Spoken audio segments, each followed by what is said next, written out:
I'm Brian Hunt in Environmental Health and Safety. Thanks for meeting with us this morning. We had some very important clarifications come down about this grant from FEMA and the State Emergency Management. So we thought it was prudent to digest that, get clarification, and have the meeting this week. On the call or on the Zoom with me today is my co-host Cindy Mercado here in Environmental Health and Safety. Good morning, everyone. And Cindy will be taking over here in the second half of the presentation. We're going to get very technical and in the weeds with the application. You should leave with a good understanding of how to fill out the application and also the documentation that's required. So this again is for the FEMA COVID-19 grant and the expenses that we have. So I will make a side note for those IFAS folks. The application and the documentation requirements are the same, but you all will have some different processes in terms of deadlines and how you submit your information that will be handled separately, but this will be very helpful just in terms of the application. Okay, with that, let's get started. All right, so everyone is familiar with COVID. It's on the topic of conversation everywhere, but for our purposes, FEMA and the state of Florida declared this emergency. The incident period starts January 20th. So in terms of tracking our expenses, that's the trigger date. If you have expenses going back to that date. I know as a university, we may not have taken action until March or have expenses related. It's possible, I'm not sure, but just be aware you can go back to January 20th. There's two numbers I want you to be familiar with for the application. First is the federal declaration number, and that's listed there. The second is the FEMA Public Assistance Code, and that's also listed there. So when you're filling out your application, there's two lines for those. You'll need to enter those on there. We'll repeat those numbers again when we show you a screenshot of the application. So for the UF side, EH&S is soliciting all of our departments and colleges for these expenses. We're capping it right now for a phase one of June 30th, so the end of the fiscal year. We know other expenses are ongoing and definitely may increase over the next month or two, but we want to get phase one application in for FEMA to review and fund what we've incurred so far. The federal cost share with this grant is 75%, and the state has a 12.5% cost share as well for these expenses. So just so you know what the funding looks like. Okay, let's talk in a general sense of eligible expenses. You're going to get a much better sense in detail of what these are as we go through the forms, but on a high level, expenses we're looking at capturing are related to emergency protective measures. They have to eliminate or lessen immediate threats to lives, public health, or safety. And I read that verbatim because we go back to that and go back to that. That is FEMA's definition of what's eligible. So if you're considering, is this eligible or not, it has to be tied back to that exact definition. Me being here at work today is not related to any kind of emergency protective measure in that regard. So it has to be some type of activity or action directly tied to reducing the threats to public health or safety. So eligible expenses include things like training. So at the onset, as things were happening, if we had additional training that occurred to help prepare employees, staff, students, faculty, whoever, about COVID and emergency measures related to COVID. Disinfection of our facilities is an eligible expense. Technical assistance or any support we provided to other state entities or agencies. Emergency medical care. This may not apply to everyone, so I won't read through some of the first bullet points there, but if you have things at the Student Healthcare Center or College of Medicine, likely has a number of these types of expenses. We'll go through those on the application form. The second bullet point is really what I want to stress. The first section is more hurricane related. We expect to buy food, water, ice, things like that, but it says to include personal protective equipment. PPE has been a big topic with COVID.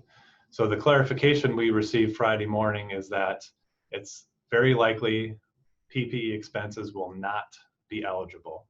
My interpretation of that is if you are performing some emergency work that qualifies for an eligible expense and you're using PPE to perform that emergency work, that would be covered, or that would be eligible. Me sitting here today or walking around campus with a mask, and the cost of this mask just to do my job is what they're telling us. Sounds like it's not going to be eligible. Just keep in mind, FEMA normally handles, floods, hurricanes, wildfires. A lot of these guidelines that they've had in place I think they're still interpreting how this applies to a pandemic that we haven't faced before in our lifetimes. So that's why some of these new rules and clarifications are coming out. I do want to stress that specific point. What we would like to do still, and what we've been advised by the Department of Emergency Management at the state level, is to still track our PPE expenses. So as you're completing your application and doing the documentation that we'll go through, put the PPE as a separate part of that, or if you can separate that out from your other eligible expenses. We're going to capture all those as one application for the university and submit that and lobby as hard as we can because we know those expenses are great to ask that those are eligible. So that's how we'd like to handle those. Any questions in the chat on that? Yes, we have a comment, Brian. Okay. R. Cruzado asked for clarification. Masks or hazmat suits will not be eligible then? That is our understanding, unless you're using them to perform emergency work. So let's say a building has been contaminated and you have to wear that equipment to decontaminate the building or the facility, then it would be eligible. If it's you purchased a number of face masks or shields for an employee just to do their day-to-day job in insurance and risk management or accounting or wherever, that's the direction we're receiving. Those types of PPE expenses would not be covered. Okay, there's another one. Based on that comment, is the differentiation on PPE considered PPE for clinical care or emergency clinical care covered, but PPE for non-clinical staff regular employment will not be? That's accurate. There's things other than clinical care that could be considered emergency work that would be covered, but clinical care would be one that would be. Again, what we're saying is put all your PPP expenses, track those separately, and then we'll compile those on the whole university's behalf with all these applications and submit that separately. We don't want your whole application to be held up or denied because of a few line items or things that they're going to deem non-eligible. So that's why we want to separate it out. Okay. Will Clorox 360 machines be eligible? And there's another one, say, will Wal-Hon hand sanitizer dispenser be legible? Okay. I'm not familiar with the first one. Is that some kind of sanitization equipment or just general hand sanitizer if you're setting up as an employee practice for people to sanitize their hands in and out of a building or transfer contact points? Those are not eligible from what we've been told Friday morning. Okay. What about hand sanitizers and disinfecting cleaning products? Okay, so I think I just addressed the hand sanitizer. That is not going to be eligible.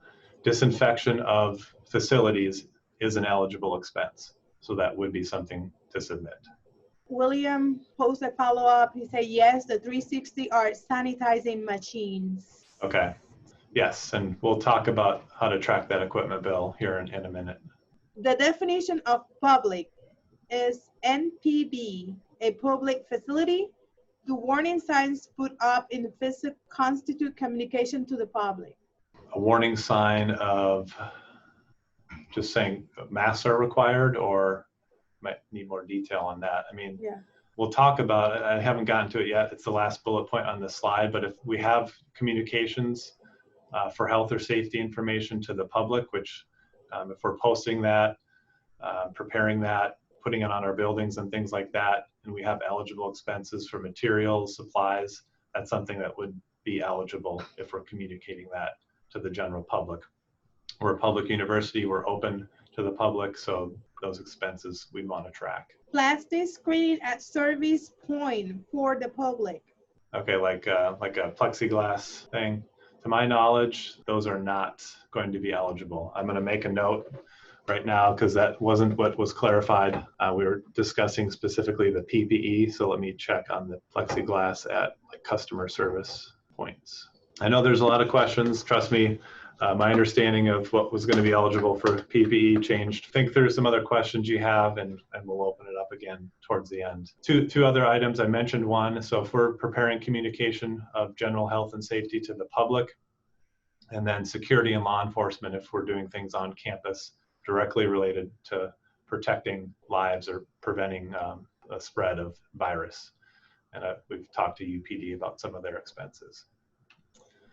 Okay, ineligible, things we know for sure. We mentioned the PPE issue, but some other things we've pushed up to the state and to FEMA and have come back that are not going to be eligible. Computer equipment, so if you had to purchase laptops for faculty, staff, students, or others so they could work remotely, that would include web cameras or office furniture. They had to set up a home office on short notice. FEMA considers those increased operating expenses to our business as a university and not an emergency protective measure, even though we are trying to prevent the spread of a virus. Anyway, any costs to shift classes online when we made that push in the spring, those are deemed not eligible. Again, increased operating cost. Any testing, COVID testing for employees and students, they have told us is not an eligible expense. It's the cost of our doing business. If the College of Medicine or others were involved in testing the general public, we do want to know about those expenses so we can track those. And then the final point here I have is loss of revenue, of course, is a big hit to us and many others during this, and FEMA does not reimburse for loss of revenue. That is not an emergency protective measure that's categorized here. I'll pause for a second. I think I saw a couple questions. Yes. Under communication, COVID-19 signage in stadium is eligible? To my knowledge, yes. Yep, we're communicating to reduce the threat of spreading the virus. So if we've got signs, the material costs, what we'll talk about labor, the cost to put those up, install those, what's covered or what's not for the labor, but the material would be. Let's move on. So at the onset, I believe back in April, we had communicated out a flex code of COVID to help track these expenses. The controller's office set this up. This is not required. And in fact, IFAS, I know, and others may not have used this or may not have known about it, and that's fine. You may have your own internal way to track these specific expenses, but this was just done back at the onset to help us. So when the time comes to compile this, there would be a quick and easy way to query that information and get it back. But if you have a different process, that's fine. I just want to mention that was set up. Eligible categories. So to the question about the sign. So we talked about eligible expenses, but there's categories of work that are covered with those expenses, and there's 4. There's labor, so our employees' time to do the emergency work. For category B, or for these emergency measures, only overtime hours are eligible. I don't know how much that's going to apply to people. If they're just doing this work during their normal time, they work 8 hours a day and they completed that work during that time, the labor hours aren't eligible. The equipment or materials might be, but their labor won't be. So we can't claim those straight time labor hours for any emergency work. Equipment is eligible. We'll look in detail at that, as well as materials and supplies, and also contracted work if we hired someone to perform an eligible emergency protective measure. The submission deadline, so again, we want to do this in phases to try to get the funding requested and back. Knowing that FEMA has obligated, I forget the exact amount, but let's say $4 billion. We want to get to the table and get our application in before maybe those funds are gone or something else. So we're going to do this in phases. For our group, IFAS, again, they'll have a different process and deadline, but we're asking that you complete these applications and get the documentation to us by August 7th. I know everyone's busy, finance people on the line with deadlines following the end of the fiscal year, so I appreciate your help with that. The more timely we can get in, and obviously the quicker FEMA can review it and obligate the funds back to us.